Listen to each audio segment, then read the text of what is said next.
Hi guys, thank you all for tuning into Big Mama Story Time. Story Time! Don't forget to like, subscribe, comment to my page. Here we go. Hi guys, thank you all for tuning into Big Mama Story Time on today. Today I will be reading to you guys a Disney Happily Ever After Stories book.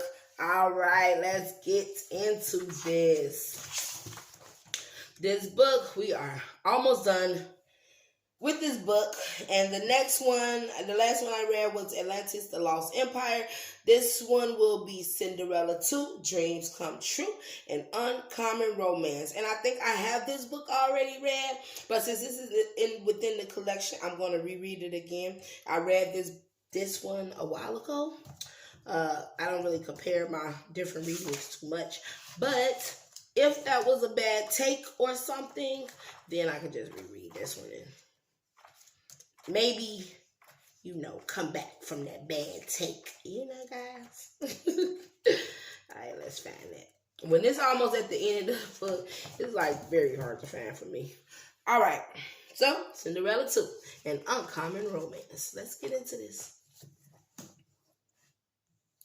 They lived happily ever after. Anastasia gazed at the prince and princess on her music box and sighed. Her own stepsister Cinderella had found a prince to marry, and now she lived in a castle.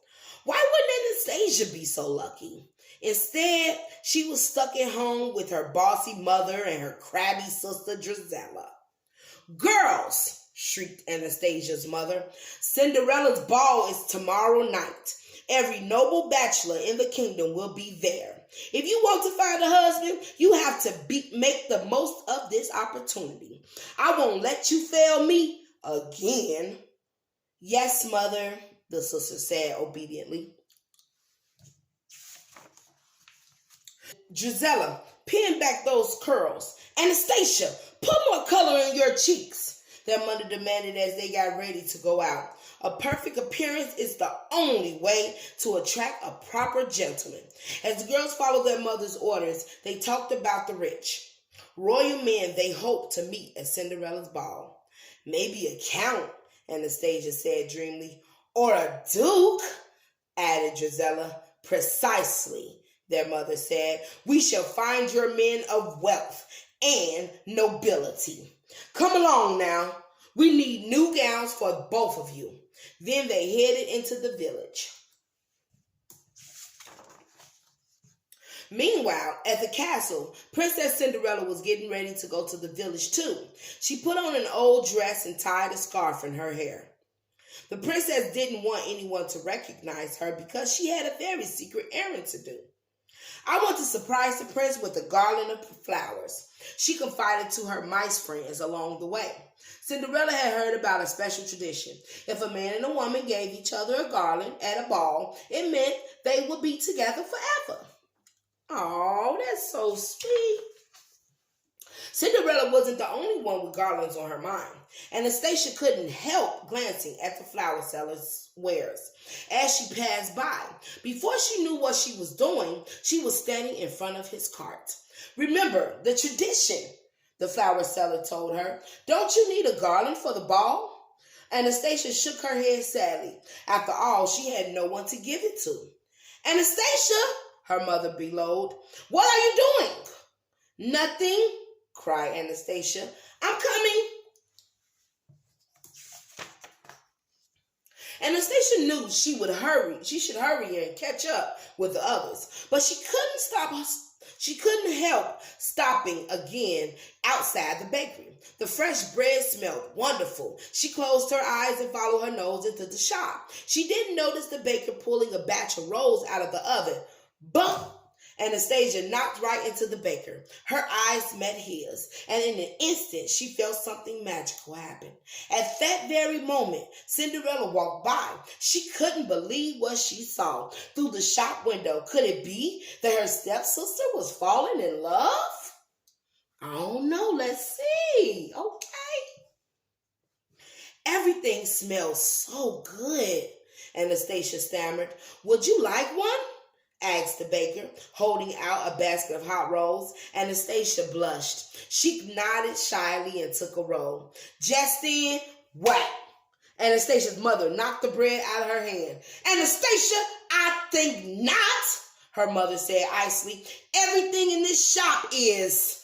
She stopped and glanced down her nose at the baker. Inferior. Outside on the street, she scolded Anastasia. You're not to say another word to that shopkeeper. I forbid it. Yes, mother, mumbled Anastasia. That's not right. You is wrong, mother. A little while later, Cinderella found Anastasia kneeling at the village well, alone and crying. I saw you in the baker's shop, Cinderella said quietly. Anastasia told Cinderella that she had fallen in love with the baker. But mother forbids it, cried Anastasia. She thinks he's beneath me. I think she's wrong, said Cinderella. The baker's terrific. For a moment, Anastasia cheered up. Then she grew miserable again. She didn't believe the baker could love her back. I'm so clumsy and plain, she sobbed. Don't give up, exclaimed Cinderella. She knew that dreams could come true. With a little help, why don't you come back to the castle with me? Aww. At the castle, Cinderella dried Anastasia's tears and fixed her hair. She found a pretty dress and necklace for Anastasia to wear. There, said Cinderella. Don't stop now, said Anastasia. Mother says looks count for everything. Cinderella frowned. Well, of course you want to look your best, but that's not the important thing. The way to impress the baker is just to be nice to him. You think so? Asked Anastasia. But what if mother catches me? She told me never to speak to him again. Maybe it's time to stop following someone else's orders, said Cinderella, and start following your heart. I know that's right, Cinderella. Sure, you got your own mind. You don't need your mama. You grown. Let's go, guys. Anastasia knew Cinderella was right. The next day, she bought a garland from the flower seller. She was going to ask the baker to the ball. Anastasia didn't know it, but the baker had bought a garland too. He was planning on asking her to the ball. The baker showed his garland to one of his customers. Do you think she'll like it? He asked. She'll love it, the woman promised. Just then, Anastasia turned the corner and saw the baker with the woman. It looked like he was offering her a garland. Anastasia gasped. He's in love with someone else? She thought. Anastasia threw down her garland and ran away sobbing. Anastasia! Cried the baker as he saw her running away. He raced all over the market looking for her. At last, feeling hopeless, he sat down by the fountain. Even his garland looked sad. Nothing was left but a single straggly flower. Then, from the other side of the fountain, he heard a sniffle. It was Anastasia. Her face was streaked with tears. Don't look at me, she said. I look horrible. She got up to run away again, but the baker took her hand. I know that's right, boy. Claim yours. Wait, please, begged the baker. He offered Anastasia the only thing he had, the leftover flower. Anastasia was so surprised. She hardly knew what to do. Then she broke into a wide smile. She took the flower from the baker and tucked it in her hair. The two of them leaned toward each other and, Anastasia! A shrill voice rang out. It was her mother. How dare you defy me? She yelled, snatching the flower out of Anastasia's hair. You were forbidden to speak to this man. Dang, girl, you came out of nowhere. I know I probably scared some of y'all when I said that. But you know, I get into the books, okay? Cinderella was in the market too and heard all the commotion.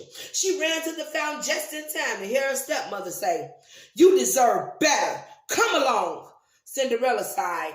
She couldn't bear to see Anastasia give in to her mother again, but then she heard something surprising. No, mother, declared Anastasia. Okay, Anastasia, you're wrong. Anastasia took the baker by the hand. We're going to the ball together. Anastasia's mother was furious and stomped away in a huff. See? What else can she do? She can't do nothing else. You grown, Anastasia. Do you, girl? That night at the ball, Anastasia rolled around the dance floor with the baker. As Cinderella and the prince walked past them, Anastasia said, "Thank you. I never dreamed I could be this happy." "You see," said Cinderella, "dreams do come true." Anastasia and the baker danced all night, and after that, they lived happily ever after. All right, okay. I like that ending. I like this one. All right, guys. That is Cinderella 2. Dreams do come true. And this is Anastasia's story. If I can't remember exactly. Look, guys, I be having problems. An uncommon romance. All right, guys. Thank you all for tuning in to Big Mama Storytime. Please don't forget to like, share, comment, and subscribe to my page if you haven't done so already. All right, guys. Bye.